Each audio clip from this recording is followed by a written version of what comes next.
हिंदू धर्म में गाय का बहुत महत्व है। प्राचीन समय से गाय की पूजा की जाती है, इसलिए गाय की धार्मिक मान्यता बहुत है।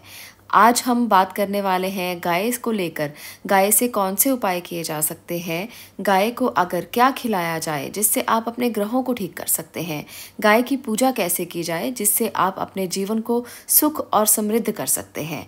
तो ये कुछ ऐसे तरीके आज मैं आपको इस वीडियो में बताऊंगी। आप इस वीडियो को पूरा देखें ताकि आप भी जान सकें कि गाय की पूजा से आपको कितना लाभ मिल सकता है।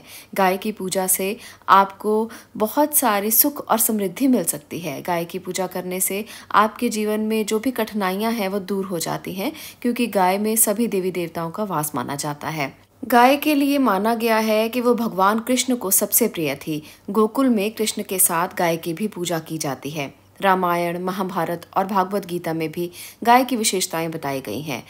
लोग उपवास के दौरान पूजा पाठ करके गाय को रोटी और अन्न खिलाते हैं। भारत में गाय को सबसे बड़ा धन माना जाता है और गोरक्षा पर बहुत ध्यान दिया गया है। हमारे आयुर्वेद में भी गाय का महत्व बहुत बड़ा है। गाय के गोमूत्र से और गोबर से दवाइयाँ बनती हैं, जिससे हम अपने स्वास्थ्य को अच्छा कर सकते हैं। इसके साथ साथ गोमूत्र में माँ गंगा बसती हैं, ये भी माना जाता है। प्राचीन काल में ऋषि मुनि सूर्य, चंद्रमा, मंगल, बुध, बृहस्पति, शुक्र, शनि, राहु, केतु, वरुण और वायु आदि देवताओं को गाय के घी से ही यज्ञ करके प्रसन्न किया जाता था। पितरों को श्राद्ध करने के लिए गाय के दूध में ही खीर बनाई जाती है। ये भी माना गया है कि गाय के दूध में बने खीर खाकर पितरों को खुशी मिलती है। पुराने समय में वैतरणी नदी को पार करने के लिए गाय दान में दी जाती थी। आज भी धार्मिक शास्त्रों में, ज्योतिष में गाय की महिमा का बखान किया गया है। सूर्य ढलने के बाद जब गाय जंगल से घर लौटती है तो उसके खुरों से जो धूल उड़ती है उससे मनुष्य के सभी पाप धुल जाते हैं। यदि आपकी राशि में बुध ग्रह की दशा ठीक ना चल रही हो तो गाय को हरा चारा खिलाने से बहुत सी समस्याएं दूर हो जाती हैं। मंगल की दशा को सुधारने के लिए गरीब और ब्राह्मणों को गोदान करना चाहिए। इसके अलावा नवग्रह की शांति और शनि की दशा ठीक करने के लिए काली गाय का दान करने से सभी कष्टों से मुक्ति मिलती है।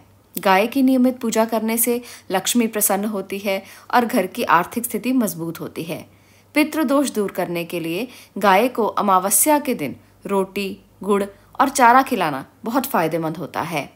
ऐसी ही और बहुत से वास्तु दोषों को दूर करने के लिए घर बनवाने से पहले उस जमीन पर गाय और बछड़े को बांधने से वास्तु दोष दूर हो जाते हैं। गाय जिस स्थान पर बैठकर आराम करती है वहाँ कभी कोई बाधा नहीं आती। तो ऐसी परंपराएं, ऐसी मान्यताएं हैं और ये सच में इसको देखा गया है कि जब गाय की पूजा इस तरह से की जाए तो आपके घर में कभी किसी तरह का कष्ट नहीं आता। जिन घरों में गाय की सेवा होती है उस घर में कोई परेशानी नहीं आती। शास्त्रों में ये भी मान्यता है कि पहली रोटी गाय को, आखिरी रोटी कुत्ते को दी जाती है। पितरों के लिए कौवे को और इसके साथ साथ बरकत के लिए भिखारी को रोटी देने का मत है। गाय को रोटी खिलाने से पितृदोषों से मुक्ति मिलती है और इसके साथ साथ आपके घर में हर तरह की आपकी मनोकामनाओं की पूर्ति होती है। अगर आप अपने बृहस्पति ग्रह को ठीक करना चाहते हैं तो आप अपने जीवन में प्रसिद्धि पा सकते हैं, मान सम्मान पा सकते हैं, क्योंकि जिन व्यक्तियों का बृहस्पति अच्छा होता है उन्हें अपने जीवन में मान सम्मान मिलता है।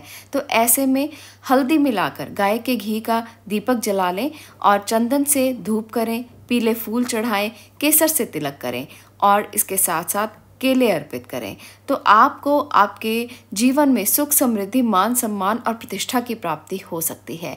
ऐसा सब सामान आप लेकर मंदिर चले जाएं और वहां पर विष्णु जी के आगे बैठकर गाय के शुद्ध घी का दीपक जलाकर ये सब चीज़ें उनको अर्पित कर दें। आपको हर मनोकामना की पूर्ति भी होगी और इसके साथ आपका बृहस्पति भी बहुत अच्छा प्रभाव देना शुरू कर देगा। बृहस्पति को मजबूत करने का ये बहुत अच्छा उपाय माना गया है।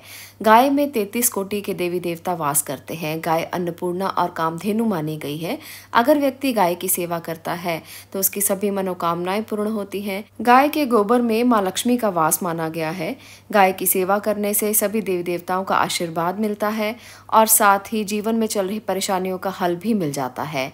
आज ऐसे में गाय से जुड़ी इन बातों को अगर आप भी अपने जीवन में उतार लेते हैं तो सभी ग्रहों के कुप्रभाव से आपको मुक्ति मिल सकती है। सभी तरह की आपकी जो समस्याएं हैं उनका हल आपको मिल सकता है। गाय के गोबर से बने उपले जलाने से वातावरण शुद्ध हो जाता है, नकारात्मक ऊर्जा समाप्त हो जाती है और सकारात्मकता का संचार आपके घर में होने लगता है। गाय माता का दूध अमृत के समान माना गया है। गाय के दूध में सभी गुण मौजूद होते हैं जो बीमारियों से लड़ने की क्षमता देते हैं। गाय के दूध, घी, मक्खन, दही, गोबर, गोमूत्र से बने पंचगव्य से बीमारियों का इलाज होता है।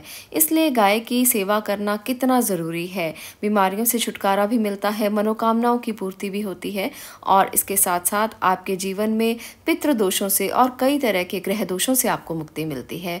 हर रोज गौशाला जाकर गाय की पीठ यानी कि कूबड़ पर हाथ फेरने से व्यक्ति की मानसिक कमजोरी दूर हो जाती है, ब्लड प्रेशर की समस्याएं खत्म हो जाती हैं। गौ माता के पंचगव्य हजारों रोगों की दवा माने गए हैं। इसके सेवन से असाध्य रोग भी मिट जाते हैं। बच्चे अगर किसी भी तरह से कहना ना मान रहे हों, कहने से बाहर हों, तो गौ माता को भोजन उनके हाथ से या हाथ लगवा कर खिला दिया जाए तो बच्चे कहना मानने लगते हैं। ऐसी बहुत सी समस्याएं हैं जो हमारे जीवन में आमतौर पर चलती रहती हैं। इन सभी समस्याओं का हल गौ माता के पूजा से किया जा सकता है। अगर आपके घर में बच्चे हैं और बच्चों को डर की समस्या है, उनको अकारण भय लगता है या रात को सोते हुए उनको डर लगता है, किसी भी तरह का इंसान में भय है, तो ऐसे में गाय की सेवा और उसकी परिक्रमा करने से सभी तीर्थों के पुण्य का लाभ मिलता है और सभी तरह के भय से मुक्ति मिलती है। तो ये बहुत अच्छा उपाय उन बच्चों के लिए है और बहुत आसान है, कोई पैसा भी खर्च नहीं होगा।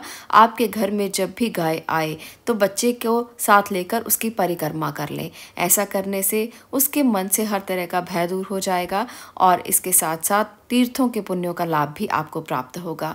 गाय के गोबर में, जैसे मैंने कहा कि माँ लक्ष्मी का वास माना जाता है, अगर आप गाय के गोबर से बने उपले को अपने घर में जलाकर उसकी धूनी देते हैं तो आपके घर में कभी भी धन की बरकत कम नहीं होती, हमेशा धन की बरकत बनी रहती है। जिस व्यक्ति के भाग्य की रेखा सोई हुई हो तो ऐसे व्यक्ति अपनी हथेली में गुड़ रखकर अगर गाय को खिला दें और गाय माता की जीभ से उसको चटा दें तो आपकी हथेली में जो भाग्य की रेखा सोई हुई है वो जागने लगती है, खुल जाती है और आपको आपकी किस्मत चमकने लगती है। एक बहुत ही छोटा सा उपाय है, आप करके देखें। आपकी भाग्य रेखा जो बहुत देर से सोई हुई है, आपको लगता है कि काम नहीं बनते, भाग्य चमकता नहीं है, भाग्य जागता नहीं है, वो सब चीज़ें संपन्न होने लगेंगी। अगर आपके जीवन में शत्रुओं का भय आपको लगा रहता है, शत्रु आपको परेशान करते हैं, आपको डर लगता है कि शत्रु आपको बार बार परेशान करते हैं और आपके किसी भी काम को बनने नहीं देते, तो ऐसे में भी अगर आप गाय पूजा करते हैं तो शत्रुओं के भय से आपको मुक्ति मिलती है, शत्रु दोषों से मुक्ति मिलती है। एक बात का ध्यान हमेशा रखें, गाय जब घर के दरवाजे पर खड़ी हो तो कभी उसे खाली न लौटाएं। और दूसरी बात, गौ माता को कभी पैर से आप मत भगाएं और ना ही उनको पैर लगाएं। ऐसे में अन्नपूर्णा का निरादर होता है और कामधेनु का निरादर माना गया है, इसलिए गाय का निरादर कभी नहीं करना चाहिए, इसका ध्यान हमेशा रखें। गौ माता वात्सल्य भरी निगाहों से जिसे भी देखती है उसके ऊपर उसकी कृपा हो जाती है, तो इसलिए वात्सल्य भरी निगाहों से ही आप भी गौ माता को देखें और इसी प्रकार से जब गौ माता आपको देखेगी तो आपका जीवन संवर जाएगा। मानते हैं कि जहाँ पर गाय रोज़ाना आती है, जिस घर में गाय रोज़ाना आती है, उस घर में अगर वो आनंद पूर्वक खड़ी रहती है, बैठ जाती है, आनंद पूर्वक सांसें लेती है, छोड़ती है, वहाँ पर नकारात्मकता कभी नहीं रहती। उस घर से नकारात्मकता सदा के लिए चली जाती है। इससे वातावरण शुद्ध हो जाता है। तन मन धन से जो मनुष्य गाय की सेवा करता है वो वैतरणी गौ माता की पूंछ पकड़कर पार करता है। उसकी अकाल मृत्यु कभी नहीं होती, उसे गौलोक धाम में निवास मिलता है। तो इस तरह की बहुत सी परंपराएं, बहुत सी धारणाएं हमारी गाय माता से जुड़ी हुई हैं। हमारे हिंदू धर्म में गाय को हर तरह से पूजा जाता है। सभी तरह की समस्याओं को दूर करने के लिए गाय की पूजा की जाती है। गौ माता के गले में घंटी बांधने का भी यहाँ तक महत्व माना गया है। ऐसा मानते हैं कि जब गौ माता की घंटी बजती है तो गौ आरती हो जाती है। तो इस तरह की परंपराओं के कारण हमारे हिंदू धर्म में गाय को विशेष महत्व दिया गया है। आप भी इन चीज़ों को, इन उपायों को अपनाकर अपने जीवन को सुखद सरल कर सकते हैं। बहुत ही आराम से, बहुत ही सिंपल तरीके से, बहुत ही सरल तरीके से आप गाय की सेवा करके सभी तरह की समस्याओं से अपने आप को मुक्त कर सकते हैं। तो आज के लिए इतना ही। अगर आपको ये जानकारी अच्छी लगी हो तो वीडियो को लाइक कर दें, शेयर करें और चैनल को सब्सक्राइब करना मत भूलें। आगे मिलती हूँ अगली जानकारी के साथ, अगले विषय के साथ। तब तक के लिए आपका धन्यवाद।